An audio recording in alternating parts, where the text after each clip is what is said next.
to, there we go.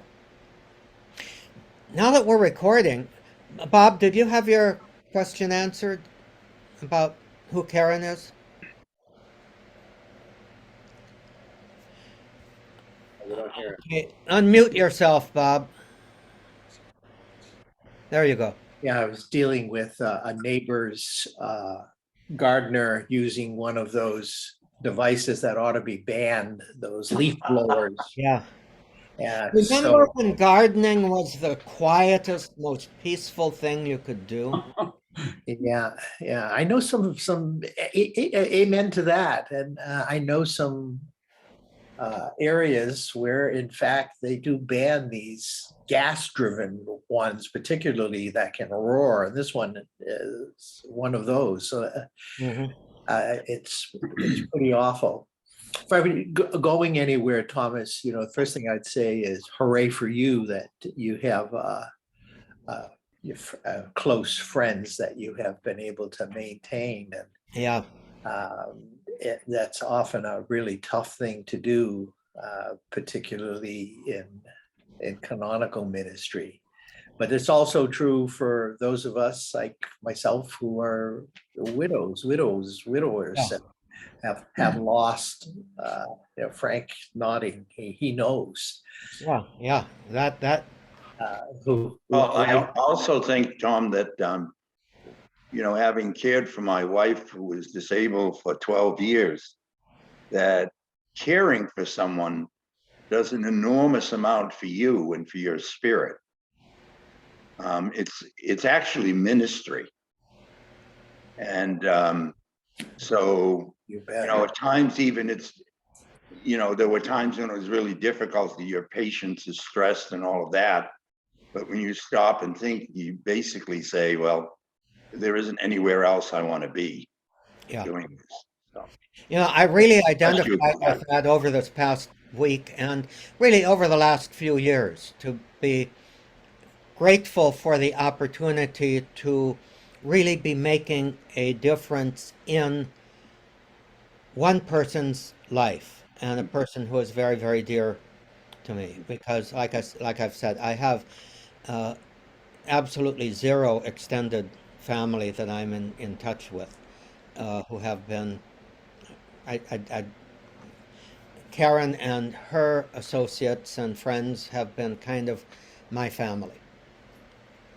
And so but I've had occasion this past week and over the last sometime since I've known you two, Frank and Bob, I've had occasion to really reflect on your journeys and kind of identify with where you have been, because I know, as I think I mentioned a week ago, yesterday evening at around 9 o'clock, she came very close to dying. Mhm.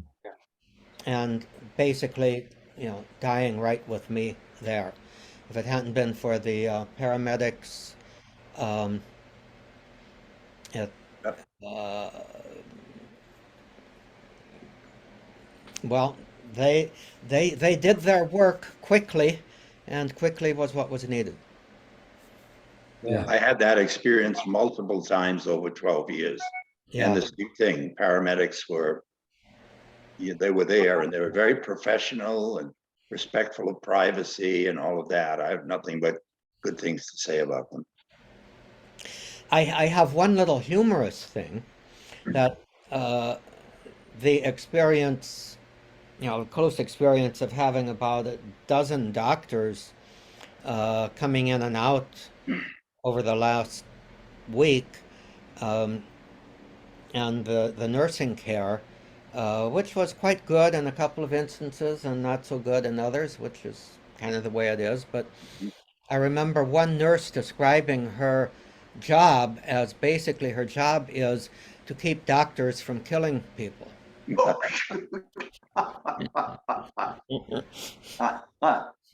lot of times the nurses know better. Yeah, Oh, yeah. yeah, well, that's it. Well, they're also better at the kind of interaction and the human relationships that are going on. I had a time once when my wife, sometimes when she went to the hospital, she hated it so much, she'd get angry. And so one time she wouldn't let me in the room. So this nurse came out, she was a little pistol, and she said to me, "Frank, how long has this been going on?" And at that point, it was about 8 years. She said, 8 years? My husband would have left a long time ago. What does she like to do? And I said, well, she likes to go to Duxbury Beach. She said, just wait here. She went back in the room and said, Janice, Frank's out there, he wants to come in. And frankly, if you don't let him in, he and I are going to Duxbury Beach together.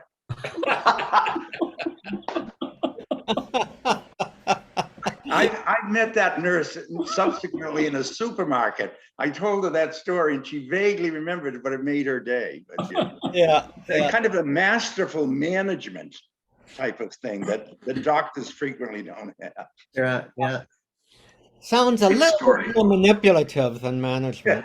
But Well, sometimes manipulation is actually, natural. sometimes they're not far from each other. Yeah.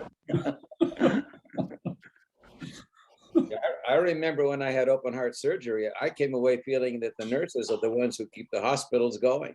Yeah, really. And they know very well what's good. I mean, the doctors do come in, but the Right. nurses are the ones, to me, who kind of, they're right there, Right. and they know what they're doing. Right. Yeah. I had the same experience, Gary, and especially in the ICU. The nurses they have in the ICU are Yeah. top notch. Yep. We have gone for over a half hour without praying. Oh, we've been praying all the time, I Thomas. felt the same way, Bob.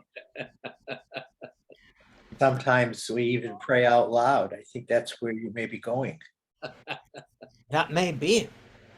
Well, Let's make it, thank you to St. Francis for that insight. But you want to do it formally? Maybe we should just say, may the Lord wrap what we've shared with each other over this last half hour, bring it into his loving heart and send out grace to all of us. Amen. Wonderful. Amen. Amen. Well said. And amen. Well said. Well said, nicely said. I'm a little concerned about George. On my screen, it looks like he has been wrestling with a large octopus. Yeah. all those- And that is a tentacle, and I think maybe the octopus is winning at this point. So I'd like to check. George Furrick, are you okay? now The octopus screen won. says he's connecting to audio. And I'm not sure what that means, if he is able to hear us and we're not able to hear him, or what's happening there.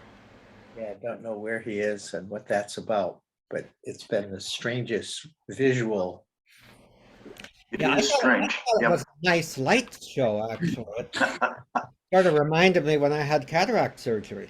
It may be only calamari. Yeah. Yeah. You could call it calamari, but in the end, a squid is a squid. Squid is it. And That's my attitude, Gary.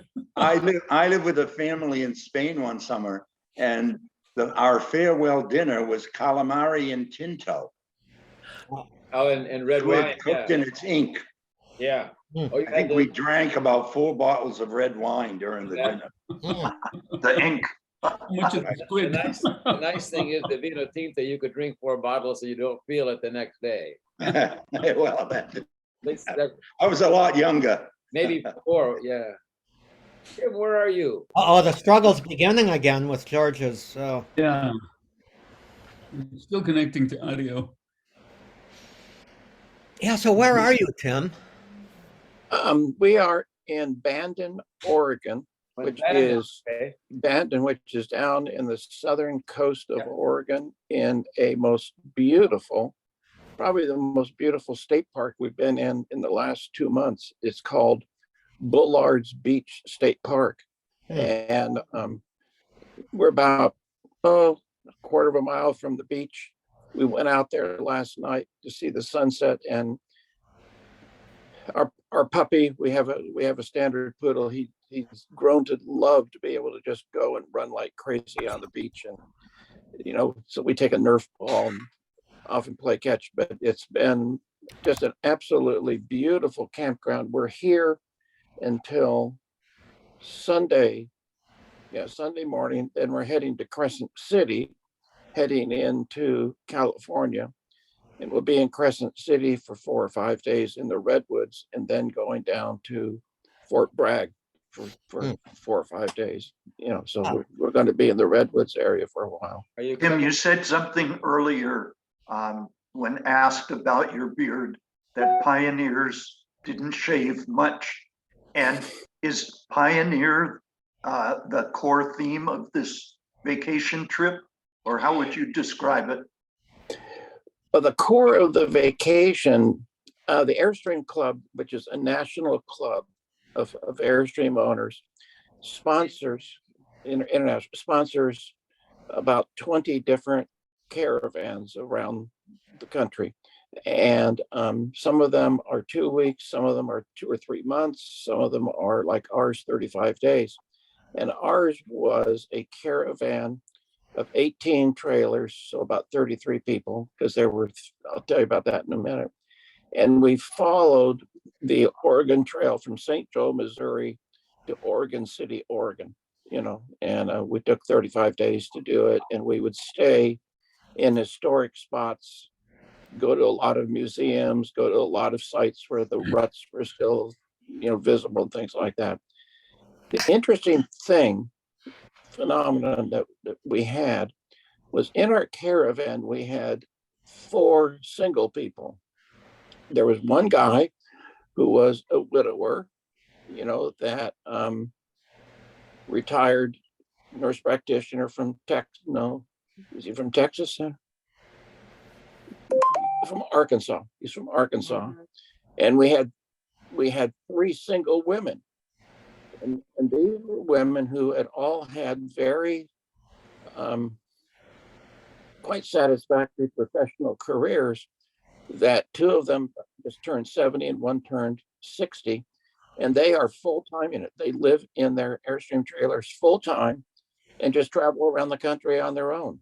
And they're really inspirational people, just really inspirational. The youngest one was an attorney with the Federal Trade Commission, went through a very terrible divorce, suffered from depression. She retired at the age of 55. And she's become a Catholic pilgrim. And she, no matter where, so for example, each night when we would have a campfire, she would say, now, all you Catholics, there's a church here and masses are at this time. And if you'd like to accompany me, I'd love to go with you. I mean, she is like one of the wandering apostles. An evangelist. An evangelist, exactly. And she calls herself the Tin Can Pilgrim. Tin can referring to the Airstream trailer, which looks like a tin can. Tin can. But she truly, truly lives her faith and is not at all shy about, if you're talking a conversation, she'll say, well, now this is what the Spirit has led me to do. And this is kind of what I see my ministry being. And I just admire people who are so comfortable in their own skin and comfortable in their own faith that they are not reluctant to let people know, number one, that they're Catholic, number two, that they're sincere, and number two, do you want to come to church with me, kind of thing. It was fun. It was a real treat from the caravan to get to know Linda pretty well. Good. So we've had a great time, just a wonderful time. Are you, there's a Bandon Dunes is in the golf world. It's in Bandon, Oregon. It's a couple of, I don't know how many golf courses are there on the coast. I'm sure you're near there. I'm sure you're near there. And the sand dunes are everywhere, Gary. And I remember when we were here years ago, we stayed, I think, at a B&B.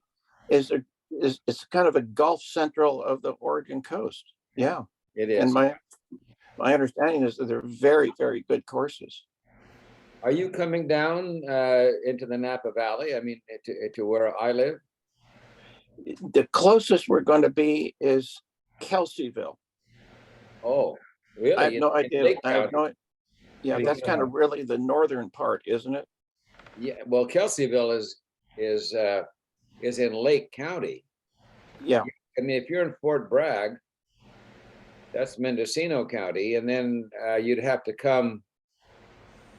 God, that's a hell of a long way. I mean, a lot of curvy driving. You'll go through from Fort Bragg. I guess you'll be going through. We take 20, whatever we take the Yeah, highway. It's what good luck to you. Then that's where the skunk. Yeah, that 20 will bring you into Willits. And That's then, right. and Yeah. then Willits, you'll go and wow, you're in our diocese. In Crescent City, you are in our diocese, in Santa Rosa Diocese. Yeah, you're in Basha land.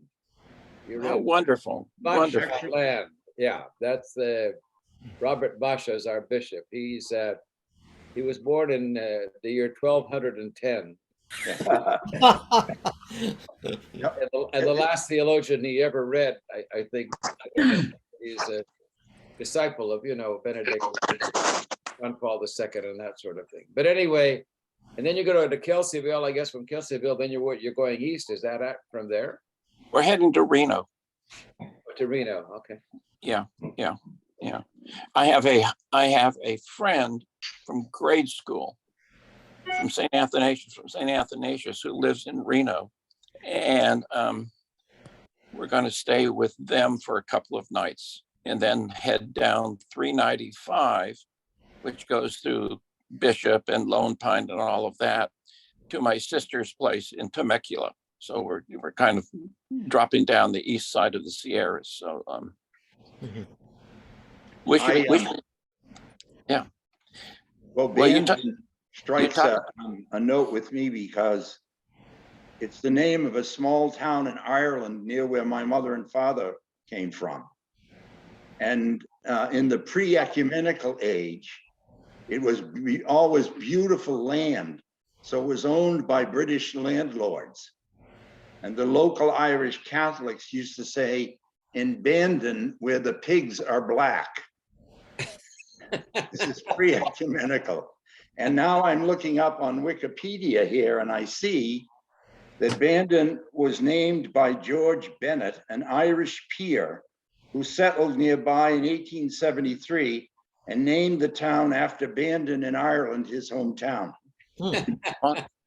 It's a small world, Frank. Yeah, right, exactly. Good story for your Oh, group, yeah, Tim. take a good look if you see any pigs. Now Okay, I missed. What's the black pig thing? Well, they're Protestants. It's Oh, okay. pre-ecumenical. Okay. Yeah. two other small world things. One of which is I think you're very close to where Norm Supanchek had his motorcycle accident. Probably, I don't know, 30 or 35 years ago. And I didn't know about that. he had a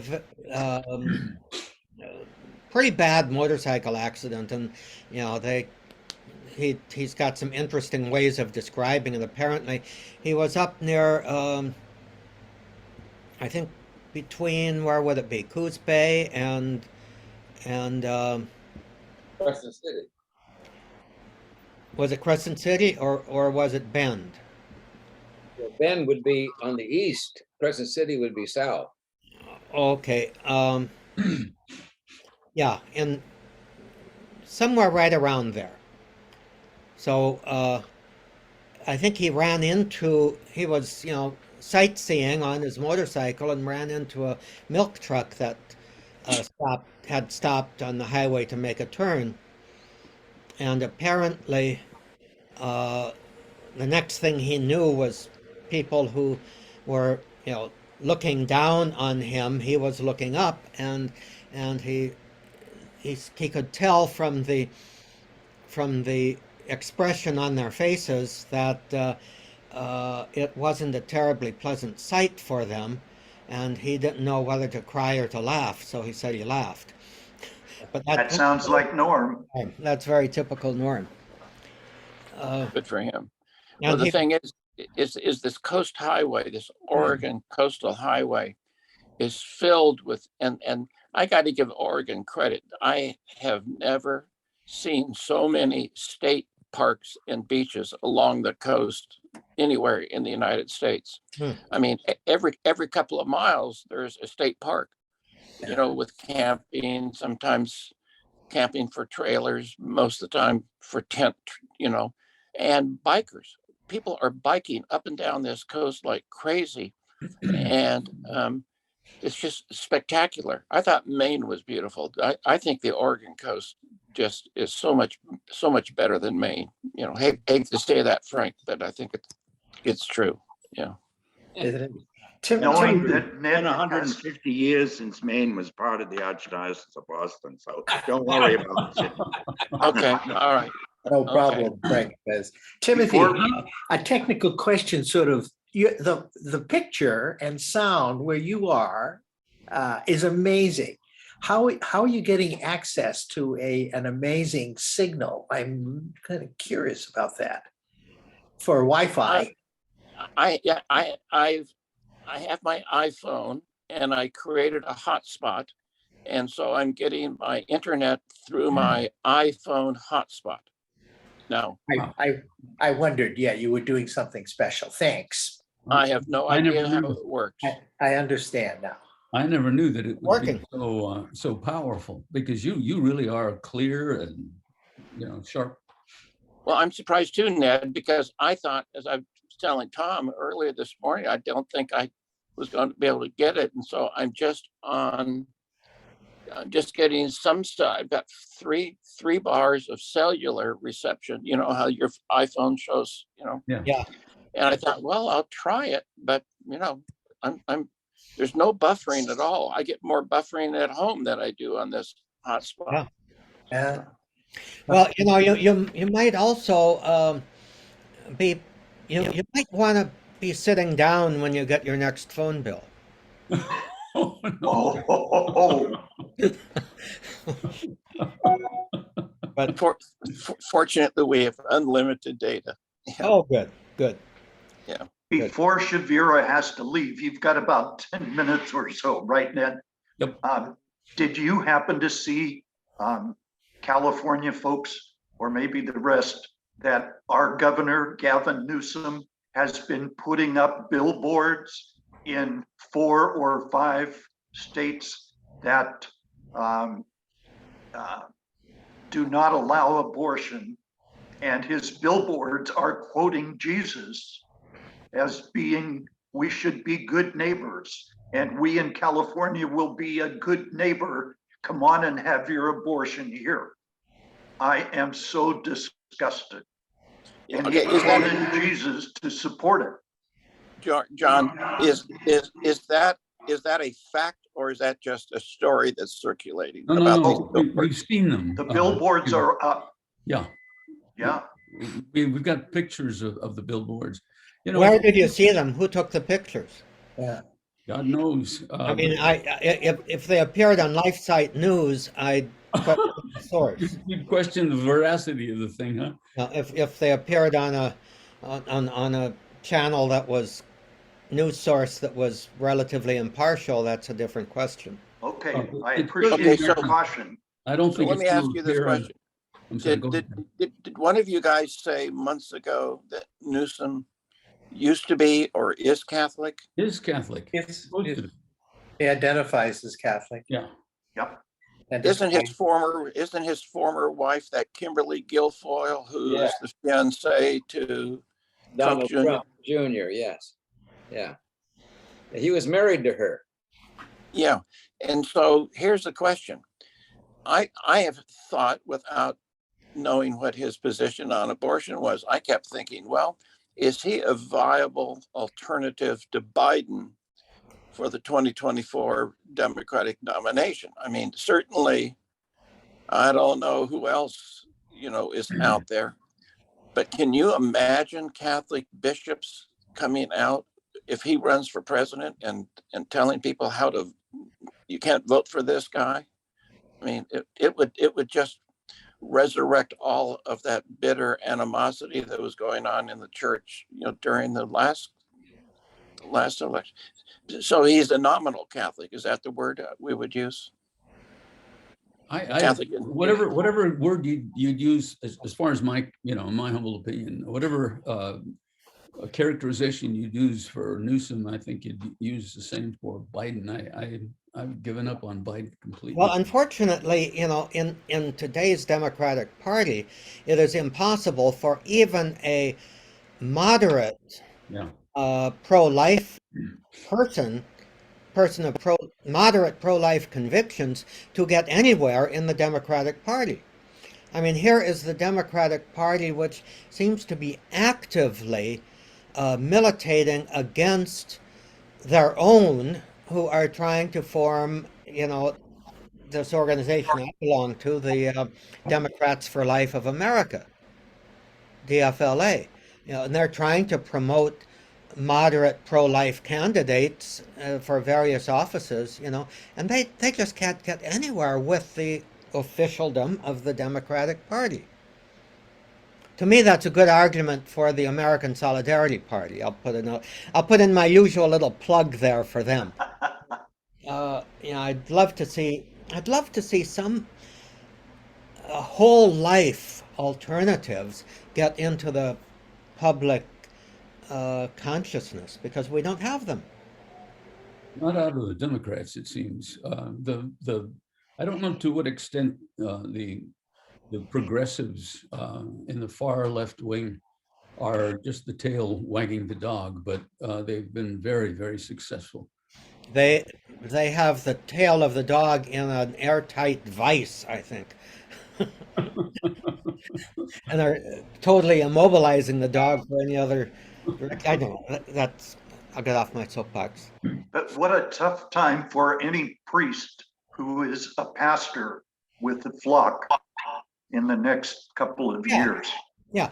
Oh, Because a lot of your flock is going to be telling you how wonderful Altman is, and how courageous Altman is for his diatribes, and Father, why can't you be like him?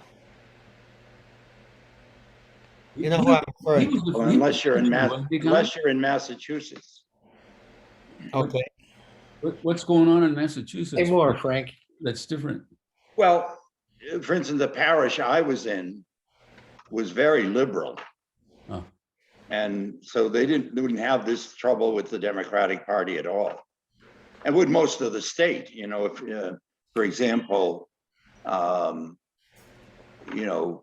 Trump sympathizers, there's one running for governor, and it's a foregone conclusion that he's going to lose to the Democratic candidate. Mm-hmm. So, and this spills over into our congregations, not all of them, but so we wouldn't pay any attention to what Gavin Newsom says anyway. Yeah. And you're only focusing on one issue of Right. abortion, and there are other issues that the Democrats. That's why it's so difficult. Our bishop, Right. like Altman, and very nicely had in the little North Coast Catholic, which is our diocesan, whatever you want to call it. It's just nothing more than what we call a life site news in print form. Yeah. And he basically said, in a nice way, well, in a veiled way, what Altman simply says, that there's no possible way for any Catholic to be a Democrat, a party that espouses abortion. So the only alternative, of course, is the Republican Party, which apparently now is according to as I tell people, I prefer my fake news to your fake news. But the fake news that I read convinces me that the Republican Party is at this point anti-democratic. I don't know what else to say, and I don't mean democratic in the sense of a political party. Small d. They seem to be bent. Well, it's a Donald Trump party. I don't know what else. My Republican friends, I don't quite know they don't know what party they belong to anymore. Well, in my parish, for example, they would more or less ignore abortion as an issue. Yeah, But they were very, very much into all of the other elements of Catholic social teaching. and that's the problem. I mean, Yeah. the Democrats do espouse those other things Right. along with abortion. So Right. I don't know. Slow way to term. Yeah, it's an interesting world. Could I come back to Tim and Yeah, and sure. your Airstreamers? You know, small world. When I saw Tommy Tighe's Yeah, leadership there, I guess, of your group, at least the Facebook group. he was not the leader of my group, but they're running 2 Oregon Trail caravans sequentially. And so he was the caravan leader for the group that left 2 weeks after us. Mhm. Did you ever reach out to him? No, I didn't. I was going to, and other elements. The Queen of Angels lifers. Do you remember Tommy Tighe? Was he a short little guy? Little fellow, huh? Little fellow in freshman year. I don't know how long he stayed in. He was in, I think, the year or two behind us. I think so too. Yeah, But he was very short, right? He was very short. Yeah, Very tiny. Tiny Tim. Person. Yep. Yeah. Tiny Tom, I guess.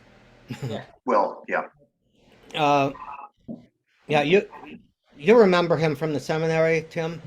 No, I don't. And what I was thinking about doing, Teddy Howard in his opus magnus on my life as a seminarian, I think he had some class photos, and I was going to go, and I know he had them of our class. He had a bunch of photos of our class, and I don't know whether or not he had any photos of classes behind us. I doubt that he did, because I have no idea who this guy is. But Yeah, I think Teddy Howard focused on our class and the group above us and faculty and scandal.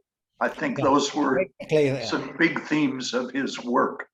and Barney Gatlin. Sub-theme- Barney Gatlin was And another Barney big- Gatlin, yes. The sub-theme was athletics and rocketry. That's right. Yeah, That's true. Yeah. yeah. Does anyone? I gotta go. Any? We'll see ya. Ned, good luck. Good luck. Thank God you. bless Ned. Yeah. God bless. Bye-bye, Ned. Bye-bye. What is he? Does anyone talk to Teddy? I talked to him day before yesterday. He's still practicing as a judge. My God. Jeez. And he walks 5 miles a day. But I think I took a fall and had a concussion. And Yeah. my fall and a case that he recently, what does a judge do? Supervised, anyway, adjudicated, was a fall and a concussion that $2.3 million settlement, somebody's negligence. Anyway, those 2 things, Ted has, number 1, made a resolution never to walk with two hands occupied. Have one hand either for a rail or balance, and don't walk on any rough terrain. He's changed his path. He's almost 80, but he's in great shape, and he's sharp as a tack on the phone. But Tom, you did a good job of kind of summarizing his agenda with regard to the seminary. And I'm amazed that he's not in touch with Barney. I think that's Gatlin's doing, not Ted's. Well, I don't know anybody in touch with Barney. I tried to invite him to something that we had, I think, for our 50th, and he sent a letter back saying, "Sorry, I can't make it. It's thanks for the invitation." And it was neither positive nor negative, but at least he did respond. but that was kind of the only contact too. I don't know. What about, you guys talked about Norm Supanchek's motorcycle accident, and his was a name, Johnny Grimmer, that came up as someone that might be fun to have on this program sometime. Have you guys had him on in the 2 months that I've been trekking across the prairie? No, but I would vote yes. I think he would be both interesting and entertaining. That's Why don't you tell Frank and Bob who he is? Maybe that would influence. Norm started in the 9th grade with us, also a Long Beach boy. My dad had a machine shop and his dad had a sheet metal shop. So Norm grew up with working with his hands when we weren't in the seminary, as did I. A very dedicated Catholic family, but he was ahead of most of his family on education and a pretty bright guy. And my recollection, didn't he do a good job in Spanish class with Father Charlie Barr? I think he did. Which has aided him in his ministry, that bilingual part. Gary Lombardi, any memories of Supanchek?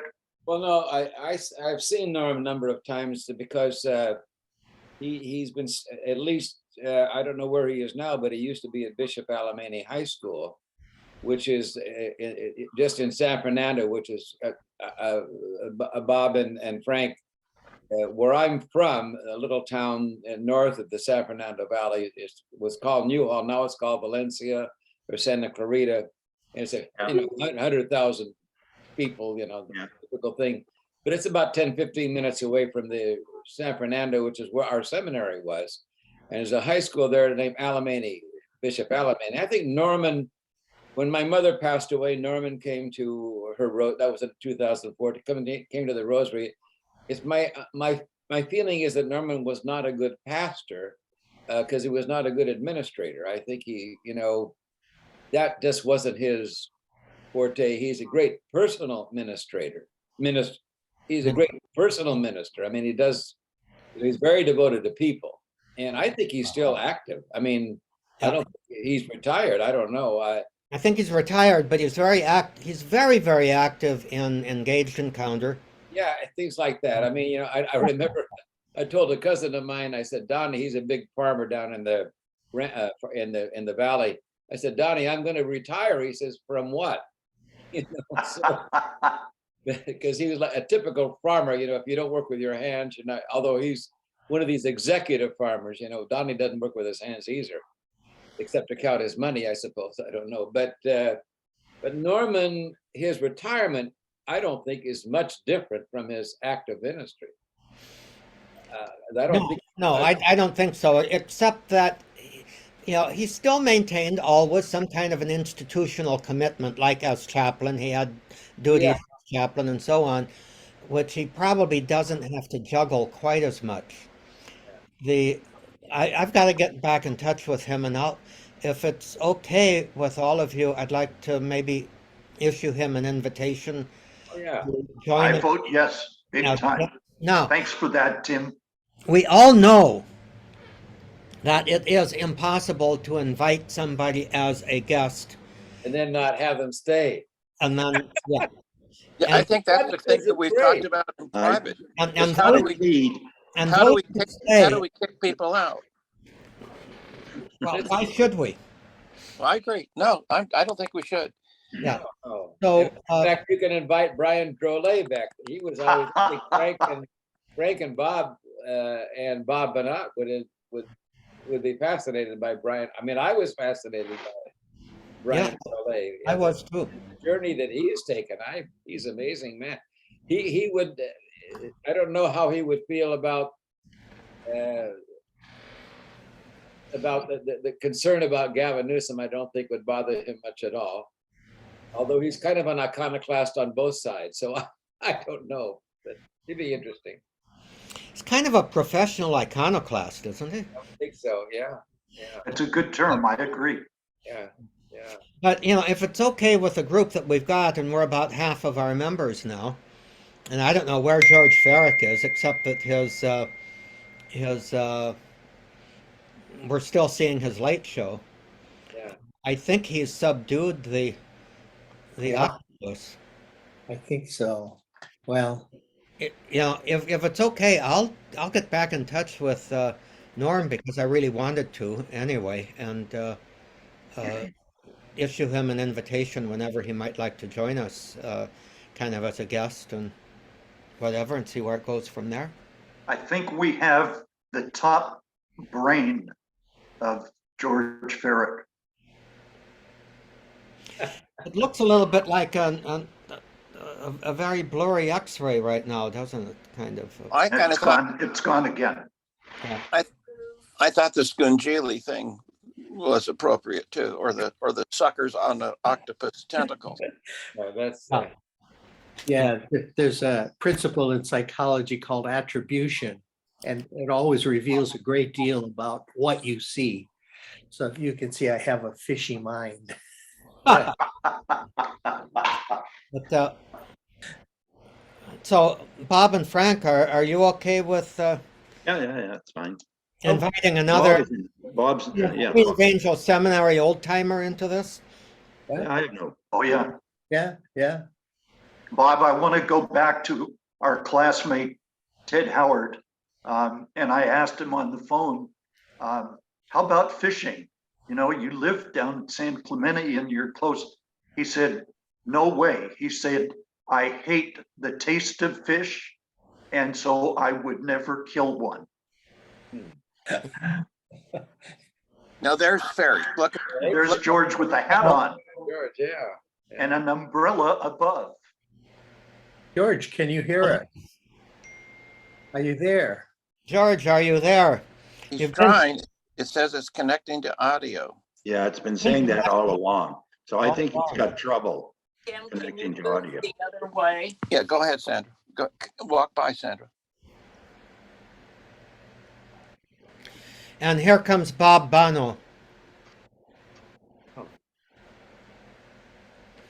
The Association of U.S. Catholic Priests coming online. Hello, Bob. Hey, Hi, Bob. Bob. Hello, Bob. Your sound is off. Unmute yourself. There we I just unmuted myself. I hope everybody there is well. go. We are well. Yeah. Thank you. We are. We chased out anybody that wasn't well.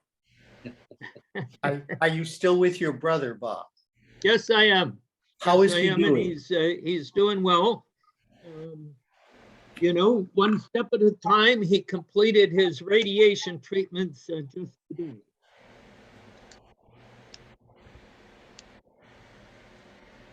Better. Yeah. One He's step gonna be at a time. better. Okay. Now are you back on? I'm back on. Okay. How are you doing? Doing fine. Good. Off down here, but Last it's around the 70s, which is better than Ohio, which is down in the 60s. So Uh-huh. Uh-huh. It's in the 50s here this morning, Tim. Well, we are in the 70s, and it's still just as nice as it was yesterday. It's a little more hazy here. Can I just tell something to Bob, which may be of interest to others? A couple of years ago, Boston College did the School of Theology did a paper called "To Serve the People of God: Renewing the Conversation on Priesthood and Ministry." And you can find it on the just Google it, you'll find it. And they've also had a conference about it, in which they had, among others, Cardinal Marx from Germany. And one of the key players was Rick Gallardi, who's the professor and chair of the theology department. And Rick is, unfortunately, about 6 or 8 months ago, was diagnosed with pancreatic cancer. Oh, gosh.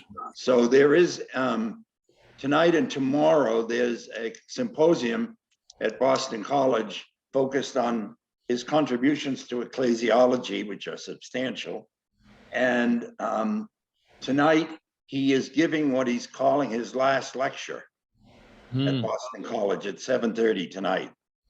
So I'm hoping to go to that, and hopefully it'll be available on the internet as well. So Oh, Bob, I thought thank since you. he made such a great presentation that time at your conference for the U.S. Catholic priests, that you'd be interested in, and when you know him, of course. Yeah, he spoke to us a couple of times, actually, in our first year down in Florida, 2012, and then another time in St. Louis. Mhm. And he's so dynamic when he makes his presentations. I had been told that this meeting was going on. You're saying that it's going to be available online live, or is it going to be a recording that'll be made available later? It has to be a recording because I asked today, because I'm pretty far away from BC, as to whether or not it was going to be available on Zoom, and they told me no. The lecture tonight's only live. Yeah, okay. Yeah, thanks very much. I suspect that he doesn't want a huge thing to see him, because he's really kind of emaciated and lost a lot of weight, etc., showing the effects of that terrible form of cancer. It's his, Yeah.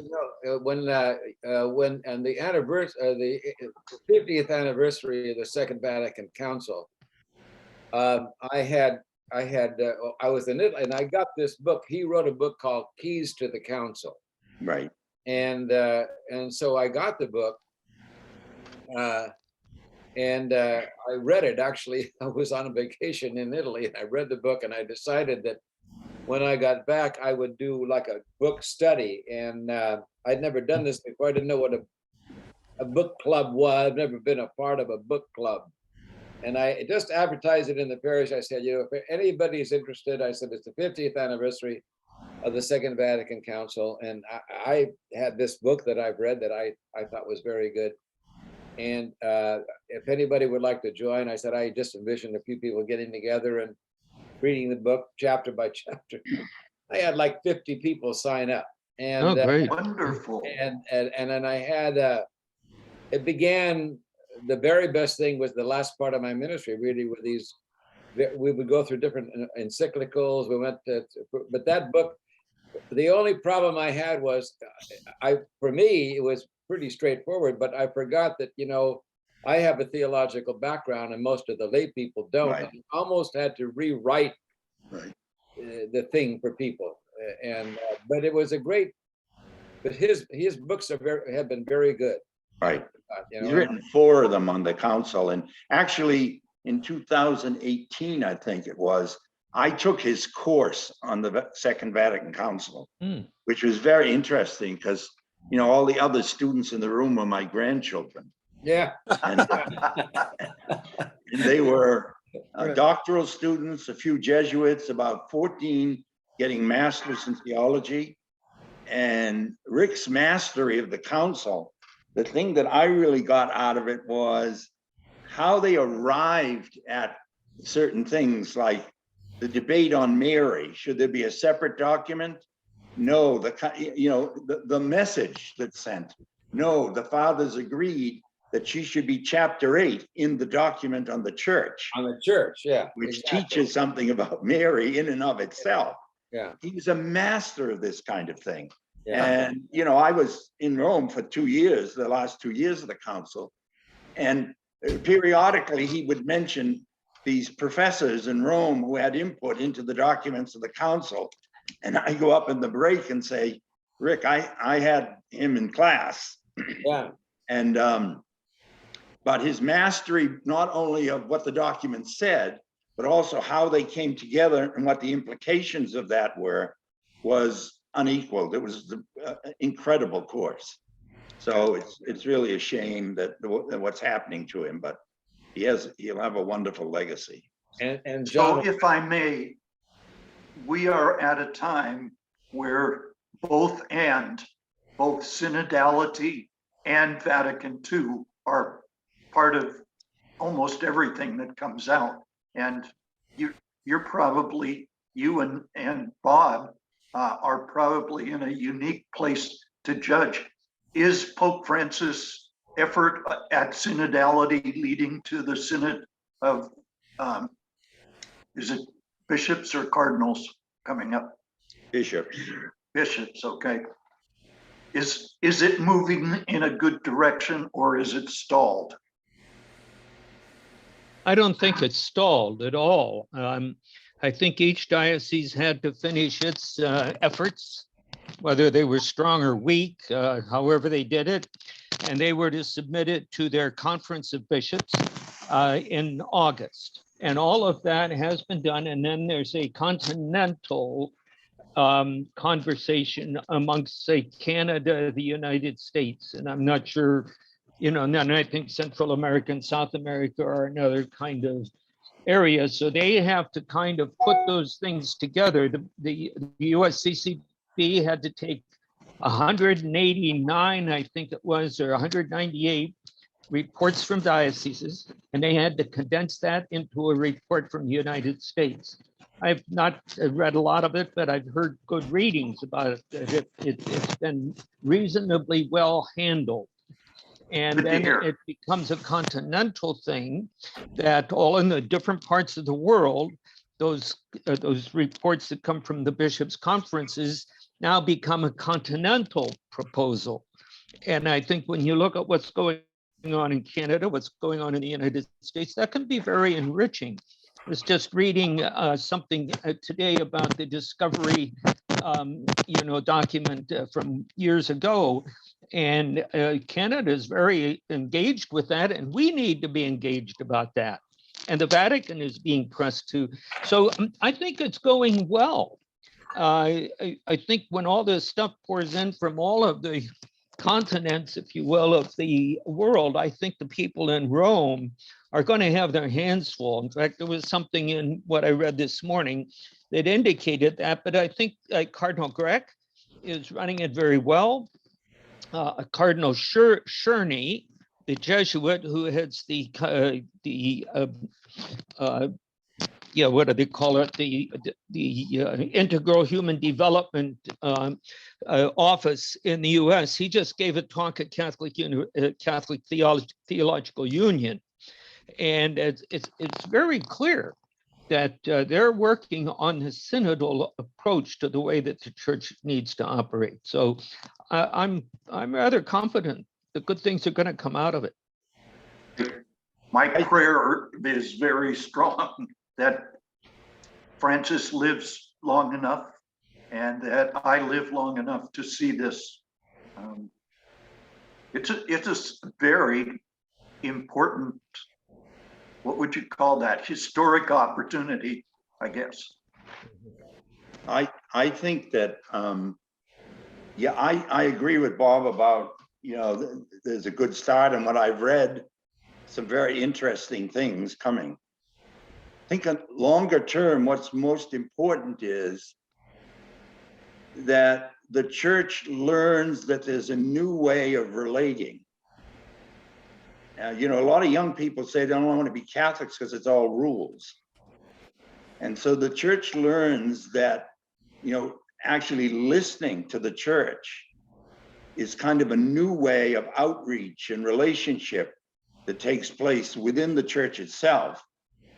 And I take Francis to have, at least what I've read in the Vade Mecum and other documents, to say this is we Americans are great at going to meetings and giving input.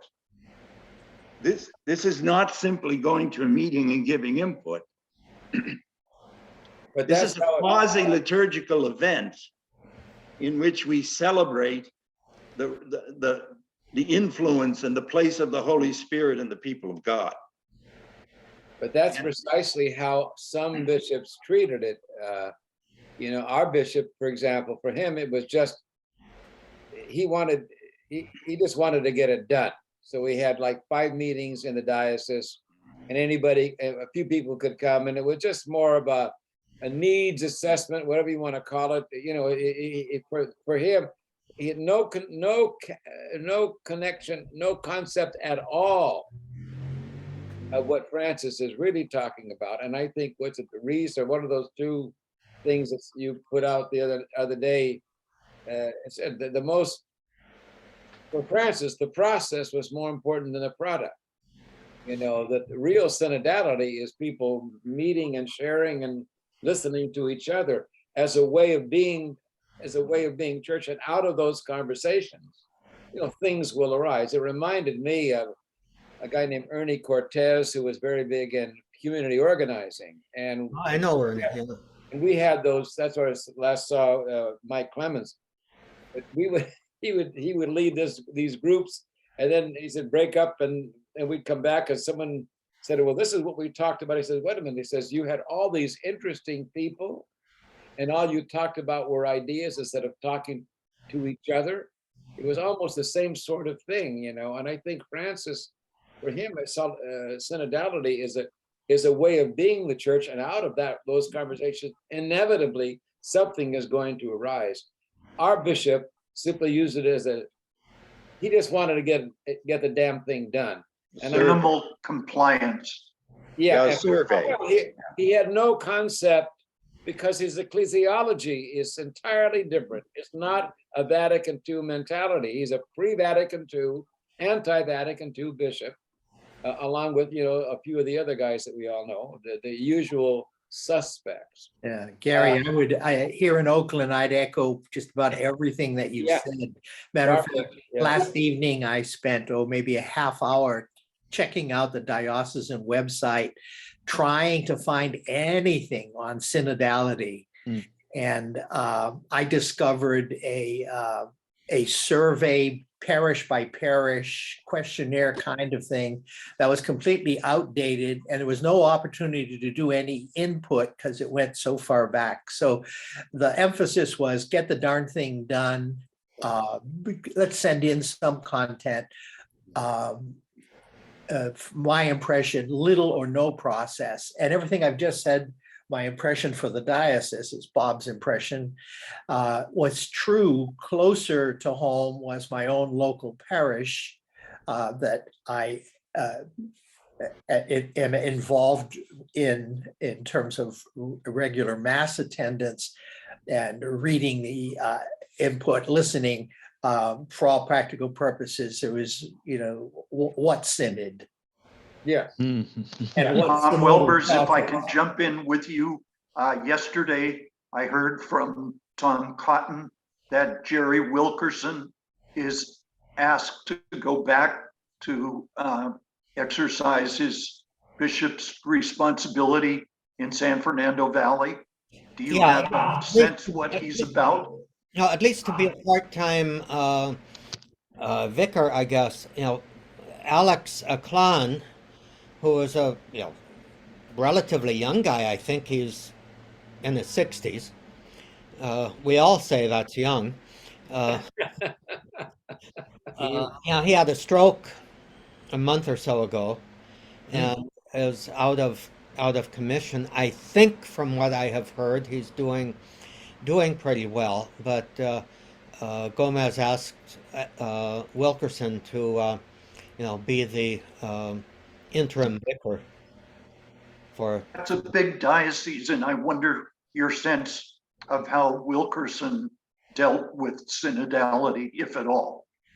Well, Wilkerson predates. Wilkerson's been retired for 7-8 years now, I think. Wilkerson is the associate bishop, auxiliary bishop for the San Fernando region. Okay. And he was a very, very nice, open guy. I would say neither flaming liberal nor ultra conservative. I think he was very, very pastoral. Good. Jerry Wilkerson, George Crook. Good man. Yeah. Yeah, I lived in San Fernando Valley there for, I guess it was 7 years. And I didn't get to know him in any close way, but I did get to know him. And I agree entirely what you're saying, Tom. He was very, very pastoral, very open with the people. He was not kind of marching around and bossing around. I think he was trying to bring God's love, into people's lives. Yeah. I wish I wish when we had the vacancy, either Jerry or the guy I'm gonna have lunch with in a while would have become our bishop, a guy named Bill Justice. The same kind of guy, with Bill, but he was not chosen. And so there you are.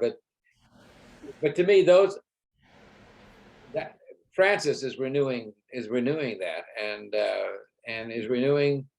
He's kind of reignited the flame of Vatican II. I mean, really. I think another dimension of this is that what Francis has put into motion is not something that's going to be concluded in 2024. No. That, okay, now we have this all defined, or 2023, I think it's 2023. It's an ongoing process. And the point is that the whole church has to listen to one another, and there will be very different things. So if you take, for example, I think it's the Belgian bishops have just come up with a prayer service that would enable same-sex marriage couples to get a blessing from the church in some kind of an official way, not an official or sacramental wedding or sacrament, Right. but acknowledge that you're part of the community, you're part of God's people. And I think that, the fact that Belgium is doing with that, Germany is pressing very hard on a number of things, and different parts of the world are, really kind of shifting the whole picture of what does it mean to be Catholic? How are we to be priests? How are we to run? And there's going to be some real hard spots. For example, the auxiliary bishop over in Kazakhstan was very critical of what Pope Francis had to say. What are you doing here with all these other religions? It's like, we're the real truth about God. Yeah. And so I think that this synod is just the beginning of a process that's going to continue on. So Francis has already done a couple on family, on youth. He's published these wonderful documents about listening and growing together. And we're not going to make, tight decisions at the end of this. And everybody has to march according to the soldier's command. We have to keep working on this and, letting the Spirit work through us and into us, and eventually we'll be coming together in various ways. So I think that it's not like the council happened and the council is over and now we're going to have this and it's over. No, it's not. And Paul VI never meant that. It was to be a series of discussions that help the church keep thinking forward, given the current situation. And I think it was John Allen who stressed that physically Pope Francis is giving example. He goes into the community. He surprises people by being out there. I mean, when he was healthy, they'd find him on the ski slopes, and he was a listener. And he touched people's hands and their hearts, and he listened.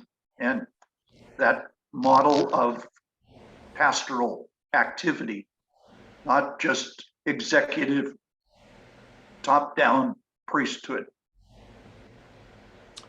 What do we do, Bob, with the fact that we have 4,000 years of teaching that homosexual acts are invariably sinful?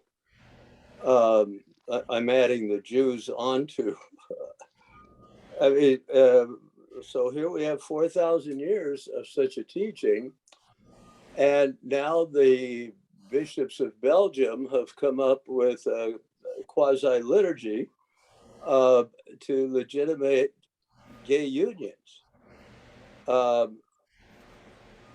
Personally, I'm all for it, but how do we square it with 4,000 years of, the Old Testament, people got killed for that? Well, I think a couple of things with regard to that. I think that I'm just going to blue sky here. I mean, the church really went into a different way of being church with Constantine. And so it became part of an empire that was, ran by strict laws as opposed to pastoral care for people.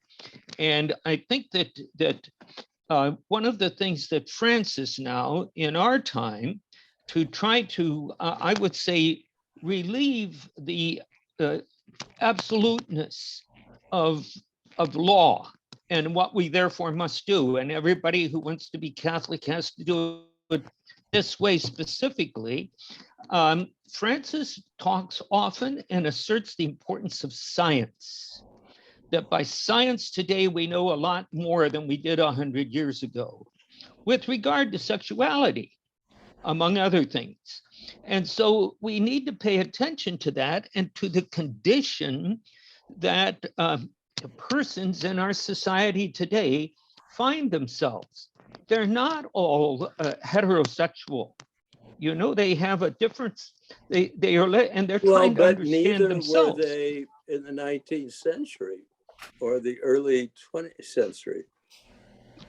Yeah, it I'm started with you. to. I'm with you. I want you to pull this rabbit out of the hat. I just don't think it's so easy.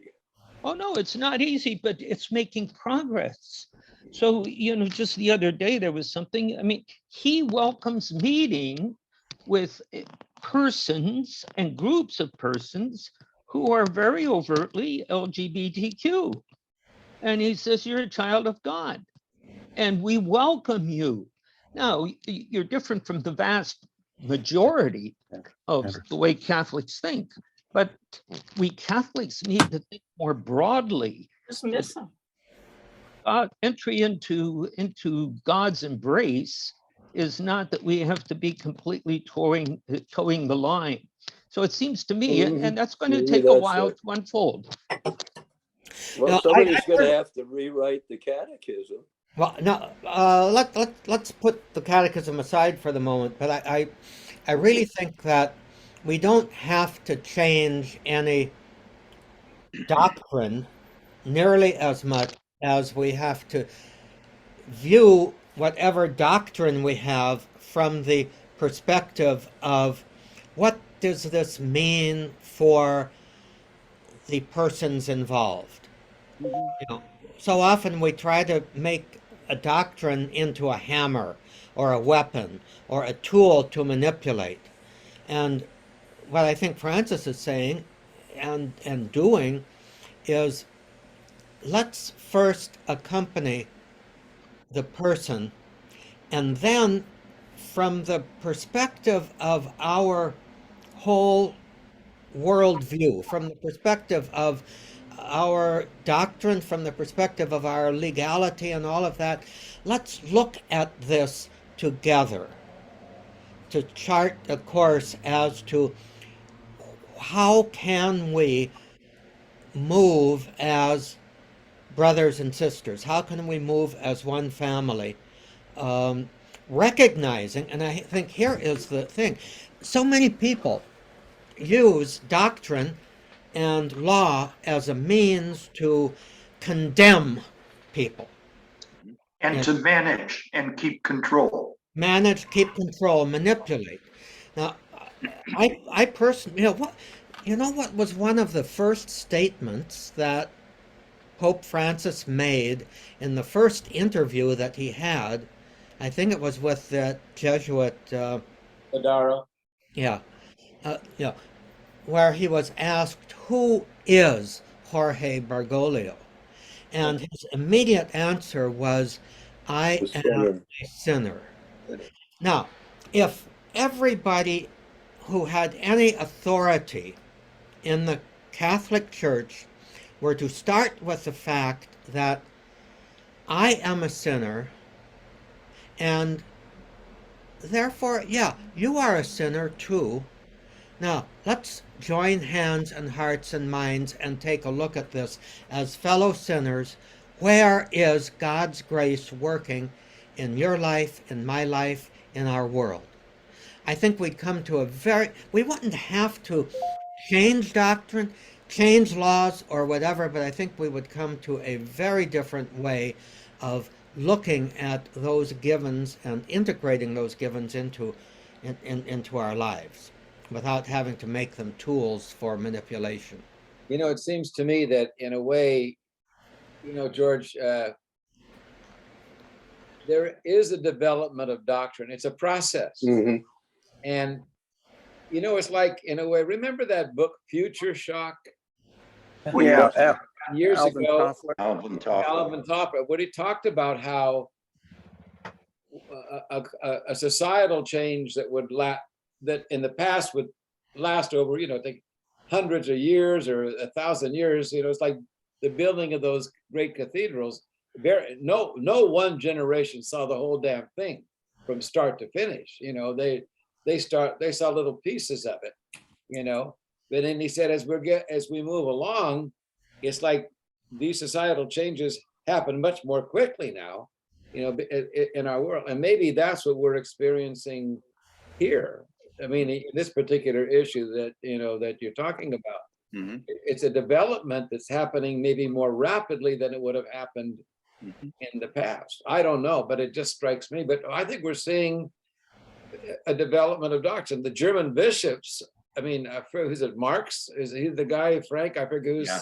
said, Reinhard Marx. we need a whole new understanding of same-sex relations. I mean, I know gay couples who are very loving. I mean, I don't know what else to say. They're And very devout.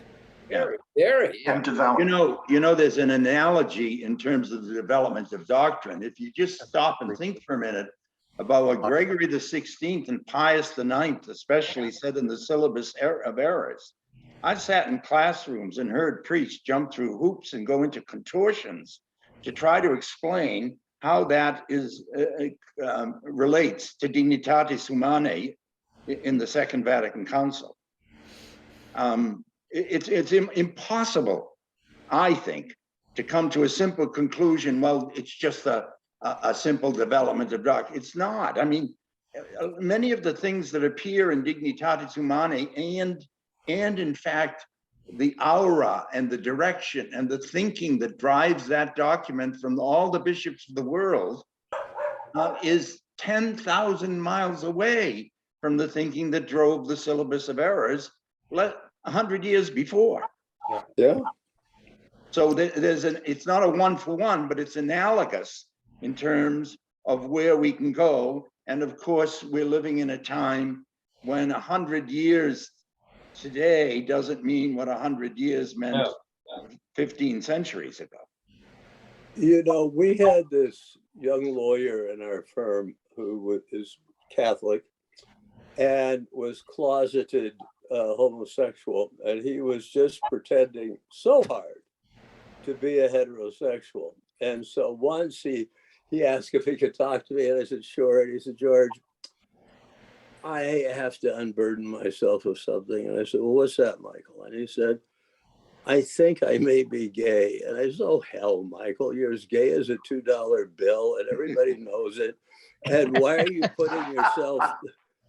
putting yourself through this bullshit? And he said, but I have prayed and prayed and prayed to God to be made straight. And what do I do? And I said, Michael, God didn't hear that prayer. You live the life you live as who you are. That's what I think. And Herbert said I did the right thing. I don't know. See, I don't much care because I think our whole sexual teaching is stupid anyway. Or that's an oversimplification. Much of it is. That's pretty clear. I think it's a very good description, George. It's not an oversimplification. So go ahead. Well, that's it. I mean, but this poor guy was going through tortures, and he shouldn't have been. God made him as God made him. I had an experience. We have a First Friday Club that puts a monthly talk on for people to come. We get 100, with a really good speaker, maybe 150 people. In any case, the person who was entrusted with the accounting of the organization, the club, was a banker.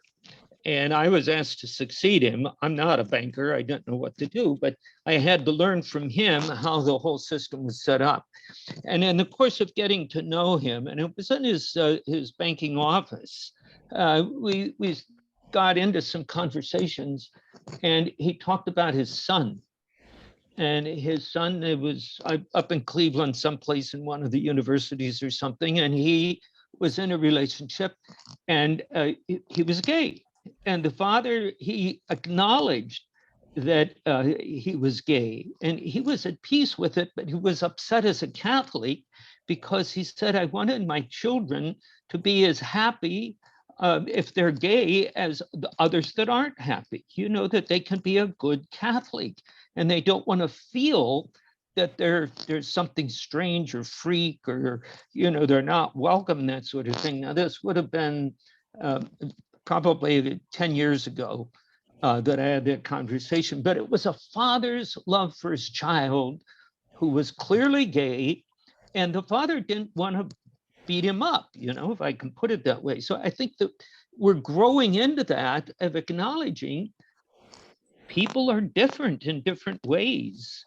And I think that we understand that more and more today. The whole thing of the LGBTQ, the New Ways Ministry, Dignity, these are beautiful, wonderful, loving people that have been kicked around. And I think that we're growing out of that, frankly, as a church. And so in Belgium, and so with Marx, and I think elsewhere. Did anyone read the NCR piece by Father Peter Daly? Yes. Yeah. Yes. Peter I knew Peter. Yeah, he's a priest of the Archdiocese of Washington. And in fact, he was on your board, I think. Yes, he was. Yeah. Bob. Yep. And he retired some years ago. He's also a civil lawyer, and he worked for Catholic Charities. And he wrote regularly, periodically for NCR, but he disappeared for about a year and a half. And he just recently came back and wrote an article about how he met this man, Jose Luis, I think was his name, who eventually it turned out that he was suffering from cancer, terminal cancer. Just read that. And he went to take him home, and he said, Jose Luis, you can't stay alone. So he took him to his place, and Peter says, Jose Luis was gay, and so am I. And the article's beautiful about his caring and loving Jose Luis. He says, we didn't have a sexual relationship, but he very much had a social and spiritual one. And, Peter's 75 or 76 years old. And he kind of came to the point where this particular incident, this particular moment of grace, where he took Jose with love and care to his grave, essentially, became also the opportunity for Peter to be freed, kind of in the way, George, that you were mentioning about your friend's son. So it's a very interesting kind of article, but it's another piece, I think, Bob, and what you're saying is how we're moving. These kinds of things are happening. And so that the Flemish or the Dutch bishops, whoever, the Flemish bishops, I think, they're not far out there. They're recognizing a kind of need that pulls in many ways both ways. But, for instance, if you sit with a divorced couple and there was a good reason for the divorce, and there's a canonical dead end, and they're loving and wonderful and caring for their children, what do you say? I'm sorry, that's the rules, and that's it. Yeah, terrible. And it goes back, I think Francis sort of started to open that whole thing up. Right. One of the first things, I think it was on his first flight or something, and he had an interview, and somebody asked him about homosexuality, and he said, who am I to judge? Right. I mean, it's just an openness of, those are terrible people. Nothing like that, Right. But George Crook makes a good point, is how do you, in a generation, and that's about how long it's been going on, this whole reevaluation of sexual orientation, how do you overturn 4,000 years of pretty consistent teaching? I mean, May I jump in precisely on that point? okay, please do. Yeah, because the way that we have to handle it, and I don't think it's been alluded to, but it hasn't been adequately explored. And to my mind, it's this: the context within which those prescriptions, legal prescriptions, the law of the Old Testament, the doctrine, the law of the church, and so on and so forth, the societal the societal environment there prevented any real legitimization of a relationship beyond heterosexual marriage, tolerating heterosexual relations outside of marriage, but not tolerating anything that had to do with same-sex relations. And I think the context and the reason for that overwhelmingly was what is for the good of society, what is for the good of our people.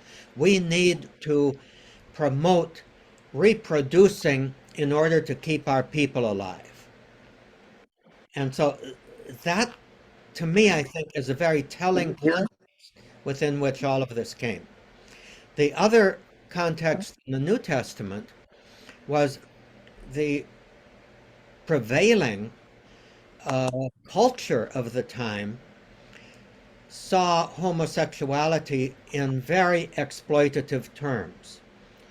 If you were wealthy enough, you had your wife to produce children, and you had a supply of young boys to satisfy yourself with. And I've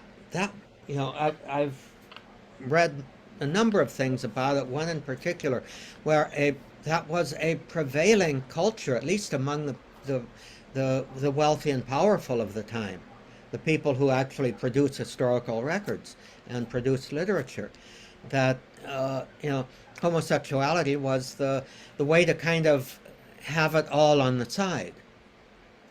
And I think that's one of the things that St. Paul, for example, was reacting against and responding against. And so, again, it's not to say that, how do I want to put it? It's not to throw out the church's view on sexuality, but I think it is better to put it into context. Well, Thank you. So it's the difference between exploitative and loving and caring. That, I think, hits closer to the mark than a strict legalism. well, Paul in Romans, right, Tom, with his condemnations were explicitly focused on orgies and very promiscuous, exploitive homosexual sex. Yeah, all Were this they not? going on around the Christian / Jewish / Gentile convert communities. What's your point, Crook? What are you trying to say, George? Well, I was trying to fortify or support Tom's point just with an explicit passage in scripture. I forget which chapter it is of Paul. Yeah. 3? I don't know. But it's also in Corinthians. And of course, Corinth was a Hotbed. city. And so was Ephesus. Now, you go to Ephesus, and what do you have? The Diana or Artemis, basically was a goddess of fertility, and and get your jollies elsewhere too. Let me ask you guys a question. We're all 80-ish. In 80. I am officially 80 as of Monday, so. Hey, Gary, happy hey, birthday. happy Happy birthday. I'm 2 months from today. Welcome to the club. Octogenarian. I'm an official and- octogenarian. And George Crook, you're already 80. Alas. Alas, yeah. No, So here- thank God, you know. Yeah, it's better to be 80 than not be 80, I think. You know? At our age, I think so.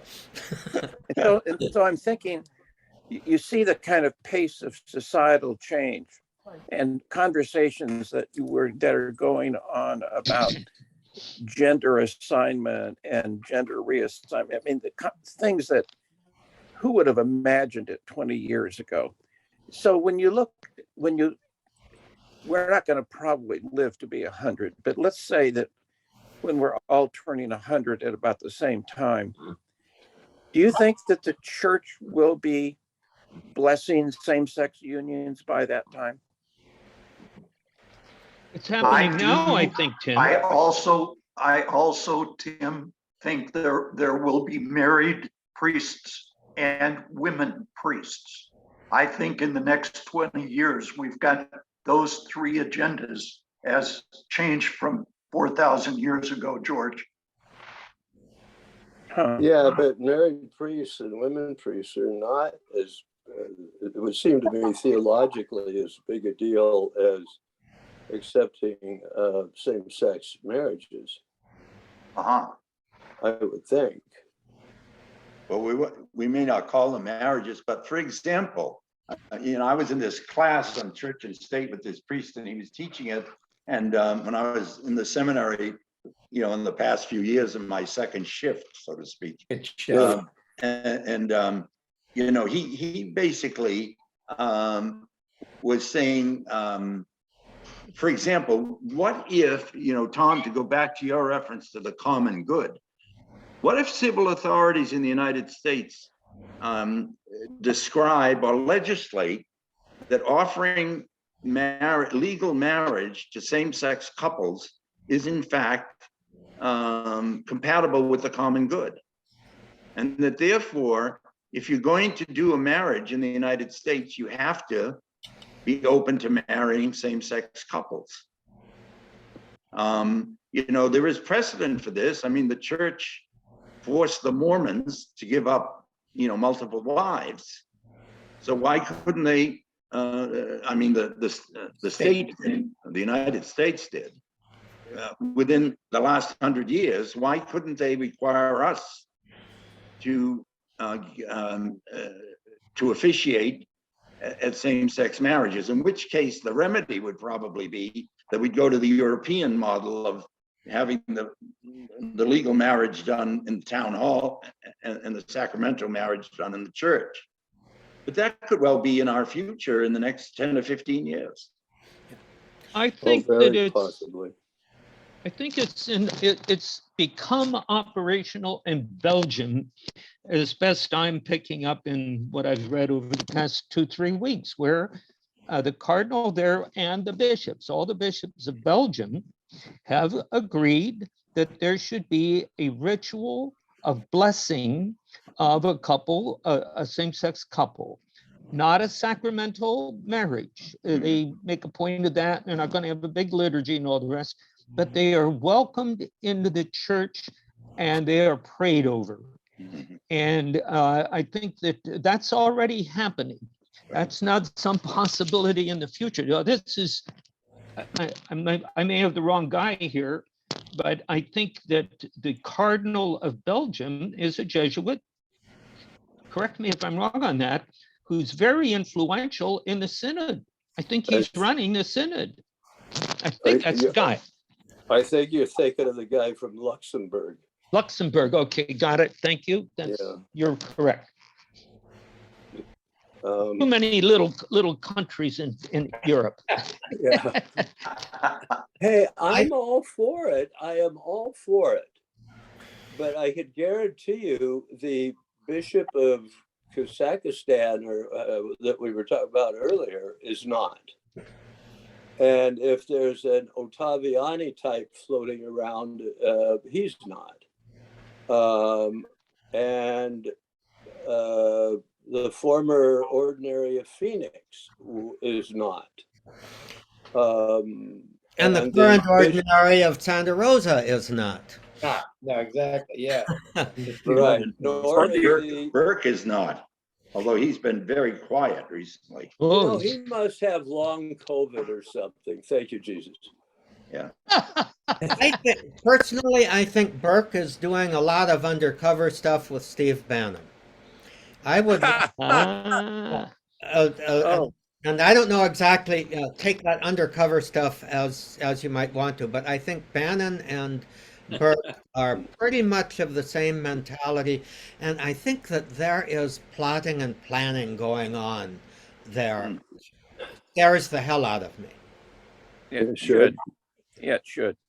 As I've been listening to this conversation in the last 15, 20 minutes, what's emerged for me is a link between the attempt at synodality and what we used to talk about as the sensus fidelium. I think Francis, in many ways, is teaching us how to valorize, how to appreciate once again that notion of the sensus fidelium, the sense of the faithful, and in a sense put meat on it that as our faith experience evolves, we begin to exercise that at every level, or attempt to exercise that.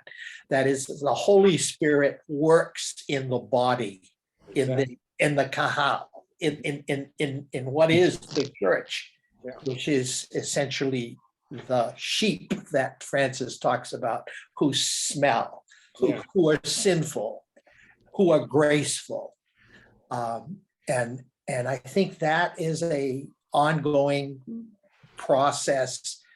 And that's the link that I've been getting for myself, listening to what has been going on, and not just the last 15, 20 minutes, but I think in much of today's conversation. And past conversations. And that You ties know, Francis has, that's been his theme for years and years and years before he became Pope. You know, one of the problems he had with the Jesuits in Argentina was they thought the hermeneutic for liberation theology was Marxist theory. And he disagreed with them, and he said, no, it's the sense that you get from the piety, the beliefs, the lives of the pueblo fiel, the faithful people. That's the hermeneutic for liberation theology. It isn't that he rejected liberation theology. He said the way to understand it and to preach it is that, not based in Marxist ideology. Nice. So that's a theme. You know, there's a priest in Argentina who's written a lot about Francis, and that's a thematic thing in terms of his going back to his early priesthood. Nice. I think that And his conversion when he went to Germany and then came back to Argentina, and he had that sense of the pastoral call rather than the top-down dogmatic call. As a Jesuit then, yeah? Yes. I just want to, I have to leave about noon, but it just strikes me, Bob, what you're saying, Bob Sharper, that the sense is, it's all part of the development of doctrine. The whole community is, right. The whole church is involved in this. I mean, that's what Newman wrote that whole thing about on consulting the matters, the faithful in matters of doctrine, you know, and it's like what the acceptance of a council. I mean, it isn't completely, that book, that Bob, Frank, that the Vision of Vatican II. I mean, acceptance is part of the dynamic, isn't it? Mm-hmm. of this whole thing, you know. I mean, because the Spirit is given to the whole church, to the whole church. Exactly. So, she is. Yes. Yeah. Yes, she has been. Thank you. You guys are The difference a pronoun makes. Yeah, for One of the some things I think reason, that means is that the teaching church is first the believing church. We teach what we Right. believe. Right, It's not we believe what has been taught. right. So, teaching does have the responsibility to carry on that faith, but I think we have often seen the teaching church, the magisterium of listening to God and then Yeah. telling people, listening to God and then teaching people. Whereas the real point is listening to the faith of believers and then transmitting it by teaching. But we've got to first listening. Frank, does that remind you of the cabots in the lodges? Yeah, no, well, actually, it reminds me of the difference between my experience in the confessional when I was a newly ordained priest and my experience when I returned to ministry after 40 years. That when I was a newly ordained priest, I was more or less the vehicle of God's grace. And I can remember having come back after 40 years and hearing confessions one day. And after the last person had left, I sat for a while and simply said, this is absolutely amazing what faith people have. Mhm. Nice. And how Mary, the undoer of knots, is my patron. Mhm. But Frank, was there greater faith after 40 years than back in the olden days? I couldn't put it on that kind of a scale, George. Different faith. But it could well be that I was more sensitive to recognizing its impact and depth after 40 years than I was before it. Uh-huh. Hey, Gary, you're gonna be late for lunch if we go much Well, longer. Yeah. you know what? I'm gonna go pick up Bill Justice. He's bringing his car over to Hansel Honda to get service. And then we're gonna go out to lunch, and it's This it's is, my birthday. He's gonna treat me, so he's not gonna go anywhere till I get there. yeah, this is, Books anyway. yeah, this is Bishop Justice, right? Bill Justice, yeah. Yeah, one of the good guys out of San A very Francisco. good guy, yeah. How come he's not an ordinary somewhere? Well, he was too. I think the apostolic delegate was thinking of putting him in Santa Rosa, and he asked him, "How old are you?" Yeah, And Bill told him, and he thought he was too old. So that seemed to be. And so Gary, how old is this Bill Justice now? Is he your age? he's our age, I think. He's a little. I think A he's little just older. 1 year older than I am. Yeah. 1 year older than I am. Yeah. And Gary, what day is your birthday? The 19th of September. It was Monday. 19th of September. Okay. Happy, Well, I happy, think Happy guys, birthday, Gary. think And my I think whole my brothers. Tom Welbers as the MC, we should sing happy birthday to Gary. No, you don't need to. Listen, I've had enough. I had Okay. all of my brothers and sisters and their spouses came this weekend, and we had a big, kind of a pizza party at my house. Lots of Negronis and appetizers. And that kind of stuff. Friday and then Saturday night we had a dinner.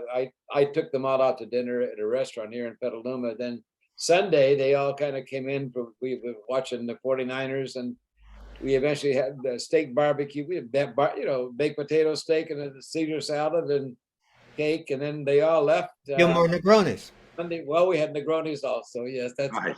that's just kind of standard. That's just standard. And then I'll tell you, Monday I was exhausted. I was. Oh yeah. The big, the socialite in you. Yeah. You don't. Turning 80 is a big job. And, well, yeah.